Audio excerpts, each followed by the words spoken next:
Allah yang telah mengaruniakan kepada kita semua kenikmatan yang tertinggi untuk hambanya, yaitu nikmat iman dan Islam, disusul dengan nikmat yang lainnya, kesehatan dan juga kesempatan waktu yang Allah berikan atau sisa usia yang kita sedang jalani ini.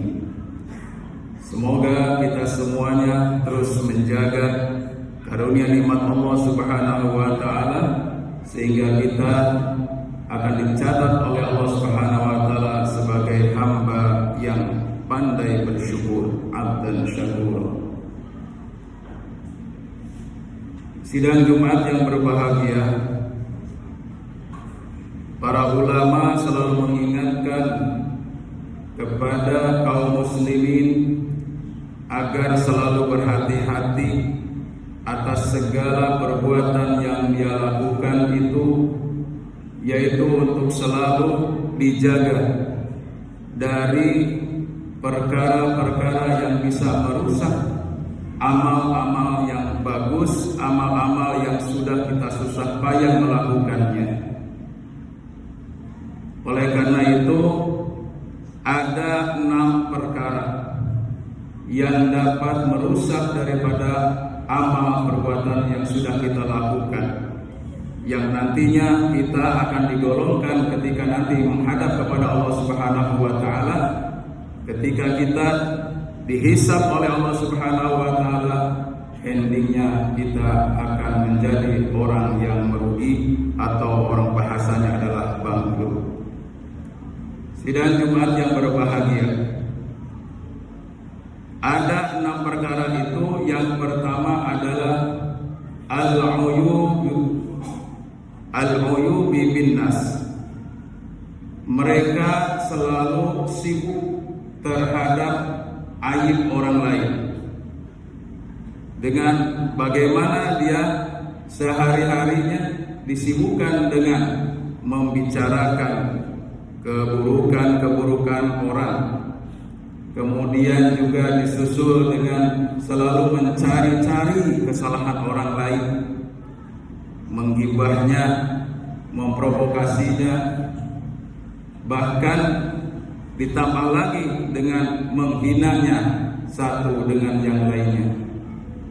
Maka ini ditegaskan oleh Allah Subhanahu wa taala dalam Quran surat Al-Hujurat ayat 12, ya ayyuhalladzina amanu ijtanibu katsiran minadh-dhann inna ba'dadh-dhanni itsmun wa la tajassasu wa la yaghtab ba'dukum ba'dha ayuhibbu ahadukum ayyakula lahma akhihi maitan fakarihtum wattaqullaha innallaha tawwabur rahim. Dihimbau kepada orang-orang yang beriman, yang sudah susah payah dia siang dan malam dalam rangka untuk berbuat amal soleh, baik hubungan dengan Allah maupun dengan sesama manusia. Tapi ternyata setan selalu lebih hebat satu langkah di depan kita. Begitu kita keluar dari rumah kita, mata kita sudah dihadapkan dengan sesuatu pandangan yang tidak bagus, sehingga ketika kita ngobrol berdua, kita bicarakan aib atau kejelekan, baik fisiknya dan lain sebagainya. Itu adalah satu tanda bahwa kita sedang diprovokasi oleh iblis laknatullah. Kemudian karena itu sudah nyaman dan seterusnya, itu menjadi suatu kebiasaan yang dilakukan oleh orang tersebut tanpa sadar. Maka Allah sudah katakan tadi, berhati-hatilah, jauhilah olehmu yang namanya pertama adalah su'udzon, yaitu prasangka buruk. Karena prasangka itu adalah kebanyakan, aksarudzon adalah ismun, yaitu dosa. Maka ini dosa pun yang paling banyak yang dilakukan oleh manusia itu adalah yang pertama, dosa lisan. Lisan ini adalah merupakan satu hal yang tidak bertulang, Tapi kalau hal ini kata-katanya sesuatu yang membuat dirinya menjadi ghibah, kemudian juga bisa menyakiti hati orang lain, maka ini akan nanti digolongkan oleh Allah Subhanahu wa taala orang yang bangkrut nanti di akhirat. Ini yang pertama. Kemudian yang kedua, yang bisa merusak daripada amal kita kalau nanti di akhirat di hadapan Allah Subhanahu wa taala adalah qaswatul qalb, yaitu hatinya keras, bahkan lebih keras daripada batu. Fahiya kal hijarah au asyaddu qaswah. Maka ketika ini perumpamaan yang Allah Subhanahu wa taala sampaikan, jika hati manusia itu keras, kenapa? Karena orang tersebut, kata Rasulullah, sulit untuk mendapatkan yang namanya yaitu nasihat. Ketika Allah memberikan nasihat kepadanya melalui para nabinya, para rasulnya, dia selalu abai terhadap nasihat-nasihat itu. Sedangkan agama itu sendiri adalah 100% ad-dinun nasihat. Agama itu adalah keseluruhannya merupakan nasihat. Bagi siapa? Yang pertama lillah, bagi Allah Subhanahu wa taala. Yang kedua adalah walil rasul, bagi rasulnya. Yang ketiga adalah walil mukminin, bagi orang-orang yang beriman. Bahkan dikatakan juga dalam Quran surat Al-Asr, kalau manusia sudah tidak ada lagi dalam hidupannya saling nasihat menasihati, maka minal khasirin, dia akan tergolong orang-orang yang merugi. Jadi kalau sudah dikatakan oleh Allah Subhanahu wa taala, hatinya sudah tidak mau lagi menerima nasihat atau kebenaran, maka dia akan diperumpamakan sebagai batu, bahkan lebih keras daripada itu. Padahal para ulama, Ibnul Qayyim mengatakan bahwa ketika dia memperumpamakan satu tetesan air ke bawahnya dia batu itu, maka ketika batu itu ditetesi sedikit demi sedikit dengan istiqomah, maka lama-kelamaan batu tersebut akan terbelah, paling tidak dia akan bolong. Itu menunjukkan bahwa sekeras batu itu pun, kalau dia sedikit demi sedikit dia akan menerima yang namanya yaitu nasihat, maka lama-kelamaan insya Allah dia akan mendapatkan yang namanya hidayah ataupun kesadaran. Sidang Jumat yang berbahagia, itu yang kedua yang bisa merusak amal kita ketika kita nanti di hadapan Allah Subhanahu wa taala. Kemudian yang ketiga adalah yaitu hubbud dunya, terlalu cinta kepada dunia. Sehingga dulu ketika sebelum Rasulullah SAW diutus pada waktu zaman Nabi Musa, padahal Nabi Musa sudah memohon kepada Allah Subhanahu wa taala agar Allah memberikan yaitu hidangan dari langit, ma'idatan minas sama, sebagaimana yang dipinta oleh mereka. Tapi ketika Allah Subhanahu wa taala sudah memberikan hidangan di hadapan mereka, apa bagi mereka? Katanya ini adalah merupakan sihir yang nyata. Subhanallah.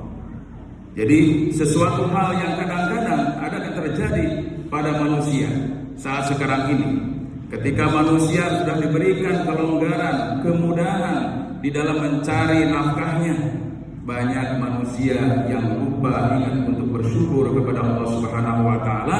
Bahkan dikatakan oleh Allah Subhanahu wa taala dalam surat At-Takasur, hatta zurtumul maqabir.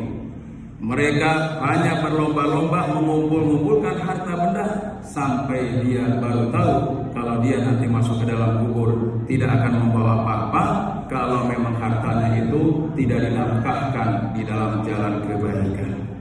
Ini karena ada cintanya dunia. Ketika dia minta untuk kebahagiaan dunia, ya, wama minal akhirati, maka tidak dapat bagian nanti di akhirat. Padahal kita sudah diberikan doa sempurna oleh Allah Subhanahu wa taala, yaitu Rabbana atina fid dunya hasanah wa fil akhirati hasanah wa qina adzabannar. Jadi dua yang kita minta kepada Allah Subhanahu wa taala, kebahagiaan saat kita hidup di dunia ini dan juga kelak di akhirat pun tetap kebahagiaan itu akan kita dapatkan juga.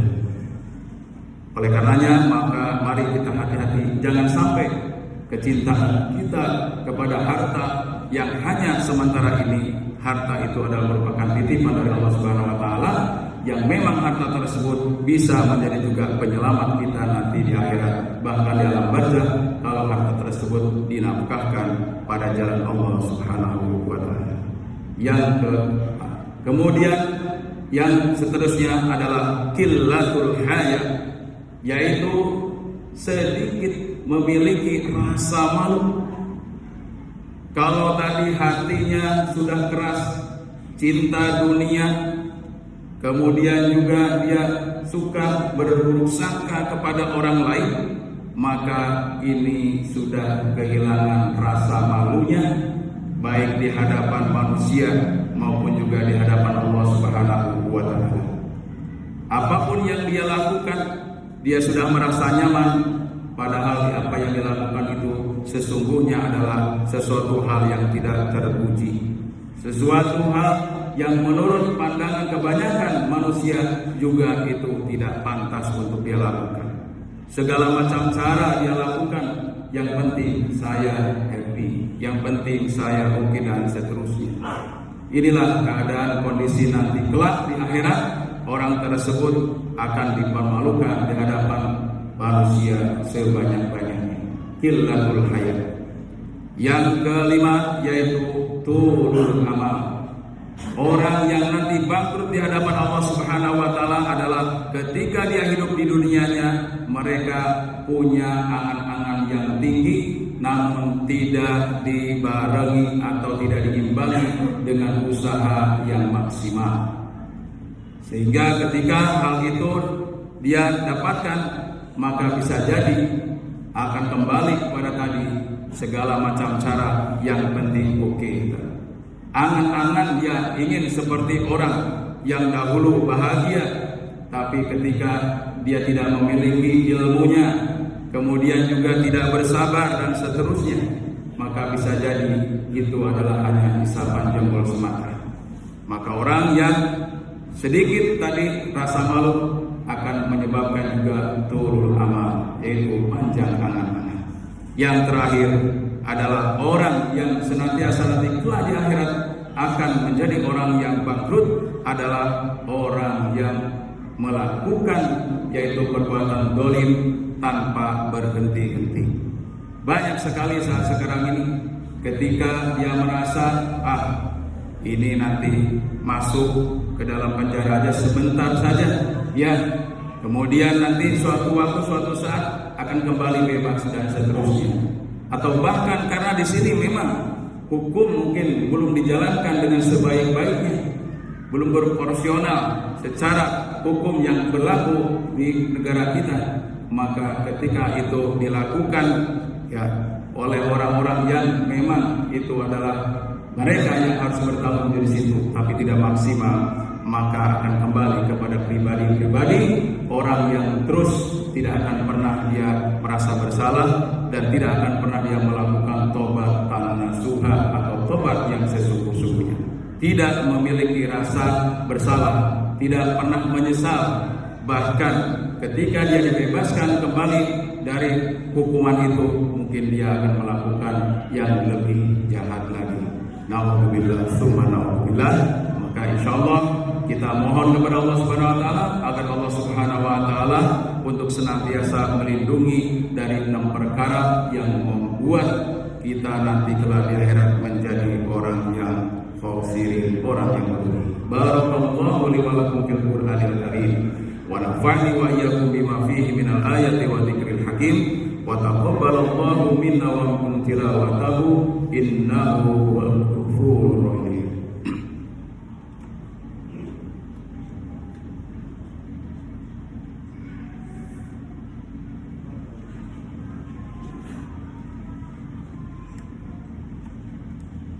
Innal hamdalillah nahmaduhu wa nasta'inuhu wa nastaghfiruh wa natubu ilaihi wa na'udzu billahi min syururi anfusina